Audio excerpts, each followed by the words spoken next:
IHSG kembali turun 0,98%, but bodo amat dengan penurunan IHSG, whatever lah, kita lupakan aja. Karena bagi teman-teman yang sudah join di channel Telegram harusnya sudah bisa capai cuan lah ya, banyak lah ya. Kemarin saya share ke Jen, di ya ini tanggal 6 saya share ke Jen, kondisi harga masih 189 190. Tadi saya taking profit di harga 200 atau 5,8%. Lalu CEM saya share di tanggal 5 Desember. Tadi sempat floating profit sampai 18%. Tadi juga share MPPA masih harga 156 sampai 157, dan akhirnya saya jual di 167 cuma 6,4%. So whatever about IHSG mau kemana bodo amat lah ya, selagi kita tahu ya apa yang membuat IHSG turun dan apa yang harus kita beli. Nah itu kondisi yang perlu kita cermatin juga ya. Kalau kita ngomongin IHSG, kalau IHSG-nya turun pasti kan ada sebabnya. Sebabnya apa ya?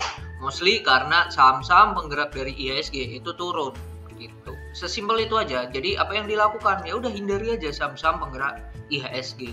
Saham kan banyak nih, ada di atas 500 kan. Nah, jadi apa yang kita lakukan ya trading di saham yang lain aja, yang ada inflow terutama. Goto minus 6,96%, lalu Bank BCA yang punya porsi di IHSG besar minus 1,7%, BRI minus 1,6%, lalu Telkom naik ya 2% akhirnya setelah kemarin sempat turun, 2 kali turun, bahkan hampir ARB kemarin, dan ya hari ini naik 2%.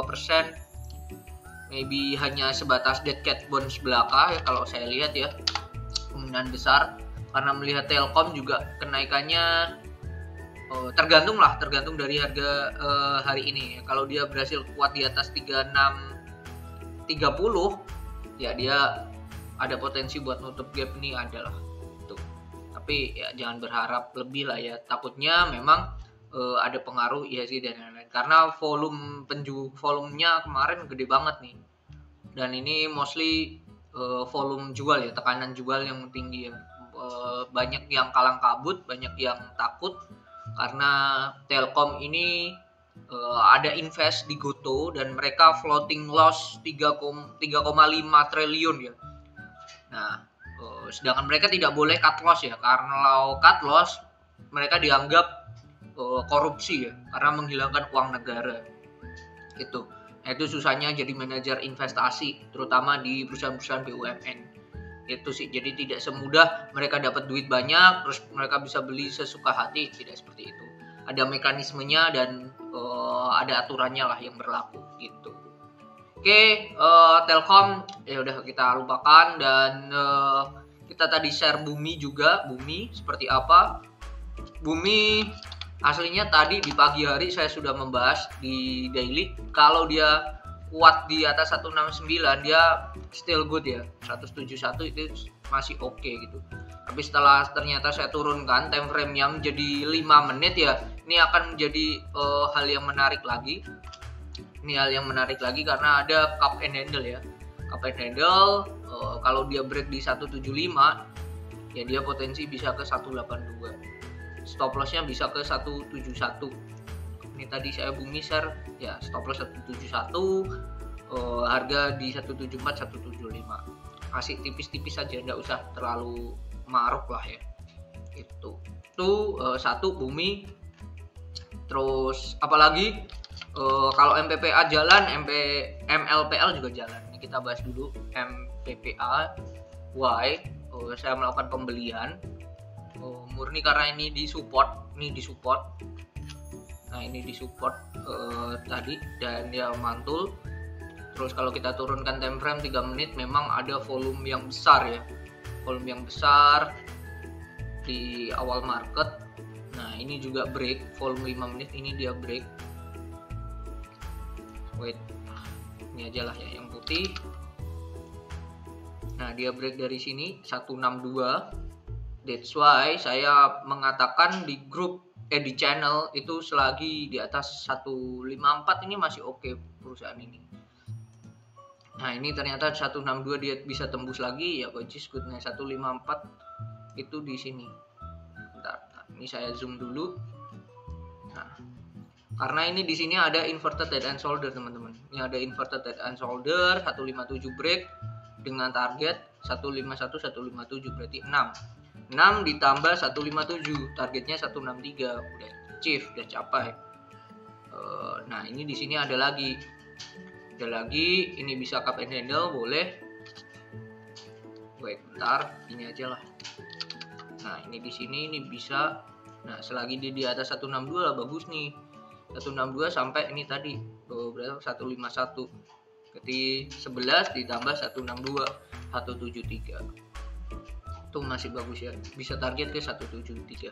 Cuman melihat kondisi sekarang dan candlenya doji, ya ini kemungkinan besar doji kan kita tahu ini candle pembalikan arah ya.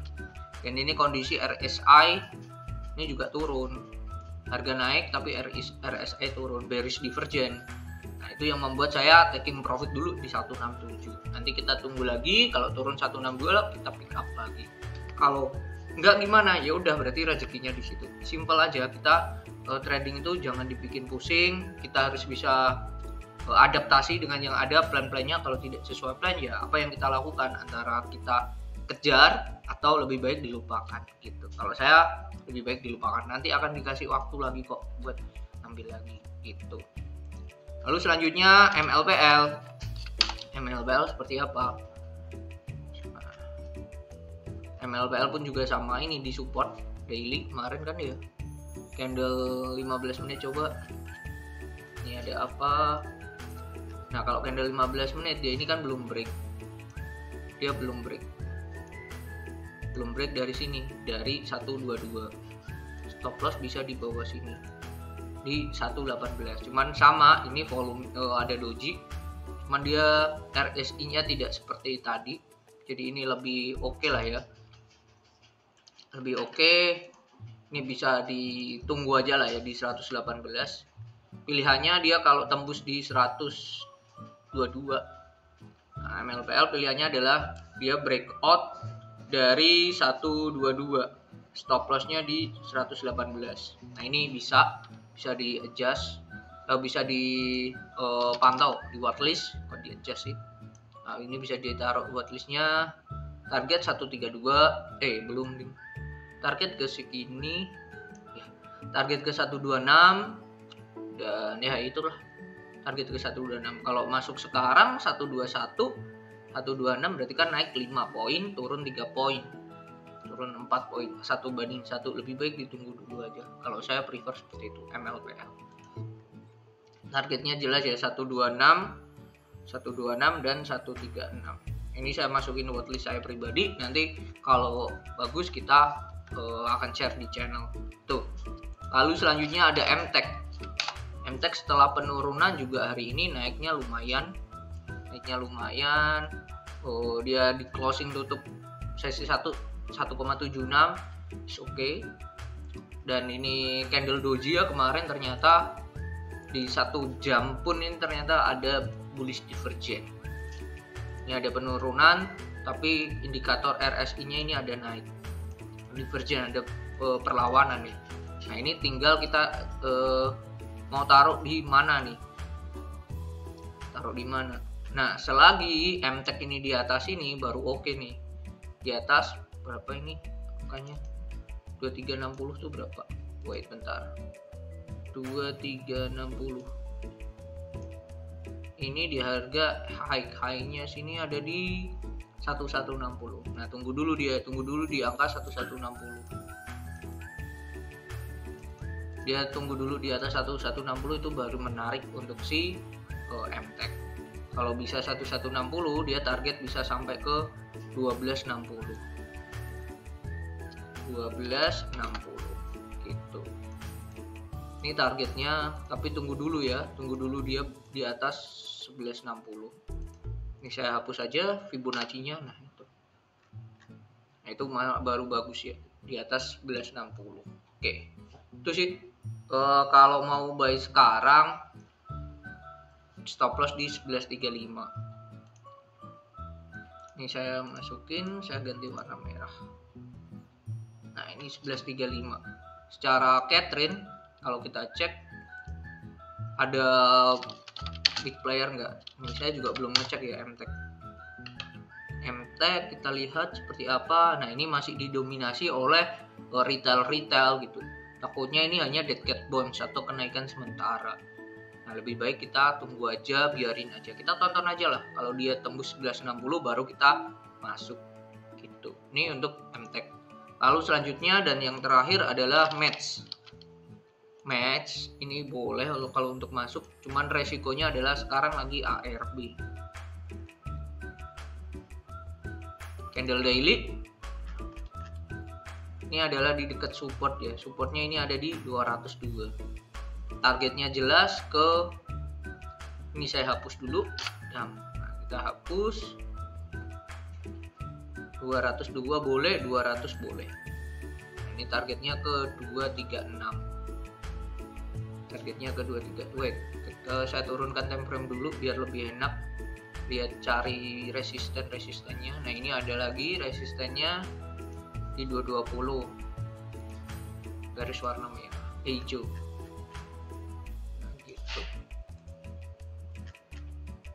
Ini low risk, ini saya share nggak apa-apa. Cuman bahayanya ya dia itu ARB kan, dekat lagi, bentar lagi. Itu sih. Ini menarik untuk si match. Silahkan kalau mau buy. Saya share. Dan ini candle 1 hour aja bang. Ya kali 1 hour aja lah. Ini saya share di channel dimana match stop loss under 200, harga sekarang di berapa harga sekarang ya? Match di 206, 208, 210 lagi. Ini soalnya offernya 210. Target ke ini tadi ke 220, 236. 220 dan 236. Oke, mungkin itu ya untuk siang hari ini. Teknikalnya ada tadi sahabat, ada MLPL, MPPA, MTech, Telkom, Match, dan mungkin satu lagi lah terakhir ada lagi ya, Esta. Ini naik mulu. Ini menaik mulu dan saya ya namanya orang ya pasti maruk ya, ada namanya serakah juga. Jadi ini ketinggalan saya. Ini stop loss bisa di 129. Ini bisa dihapus. Ini bisa juga jadikan stop loss garis ini. Nah, ini pun juga bisa dijadikan garis stop loss. Garis-garis putih ini garis-garis stop loss. Targetnya garis warna hijau. Dan garis warna hijau lagi itu di sini di 144. Nah, itu targetnya untuk Esta. Jadi sudah naik kencang, so kita turunkan time frame kali aja. Ini udah ada koreksi 30 menit. Saya melihat juga ada bearish divergence ya. Nah, tinggal ini jadi swing high. Kalau ini jadi swing high bisa bearish divergence, potensi ke 129 sampai 123 itu sih. So ini Esta ya, menarik. Jadi bisa dijadikan buat watchlist juga. Oke, mungkin itu karena ini kemungkinan akan jadi support yang kuat ya 129 ya, karena sebelumnya gap ya. Bisa turun-turunnya dia paling ke 125 atau sampai 123. Ini tuh video di kali ini. IHSG-nya seperti apa? Kalau nanti di sesi 2 ada buying power yang kuat, harusnya besok mantul. Tapi kalau nggak ada, kemungkinan besar ya besok mulai mantul sih. Besok turun dulu the last, dan ya habis itu naik. Oke, mungkin itu video di siang hari ini, semoga bermanfaat dan happy cuan semuanya yang ikutan di MPPA, di CEM, di Kejen. Congratulations. So see you on the next video.